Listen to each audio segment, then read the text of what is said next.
প্রতিযোগিতামূলক ক্রিকেটে ফিরতে অনুশীলন শুরু করেছেন বাংলাদেশের সাবেক অধিনায়ক সাকিব আল হাসান। দুবাই নেটে ব্যাটিংয়ের প্রস্তুতি নিয়েছেন তিনি। সবশেষ গত বছরের নভেম্বরে আবুধাবিতে টি10 লিগে বাংলা টাইগার্সের হয়ে অংশ নেন সাকিব।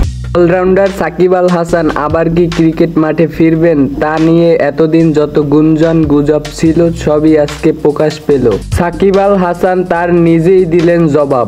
হাতে পুমার সেই ব্যাট এবং বাংলাদেশ জাতীয় দলের হেলমেট। দুবাই রীতিমতো ক্রিকেটে ফেরার জন্য এই অলরাউন্ডারের এই পরিস্থিতি চলতেছে। হঠাৎ দুবাইয়ে কেন এমন পরিস্থিতি সাকিব আল হাসানের? যাই হোক, বিশ্বের 1 নম্বর অলরাউন্ডার যদি মাঠে ফিরে তাহলে খুশি হবে লাখো কোটি ভক্ত।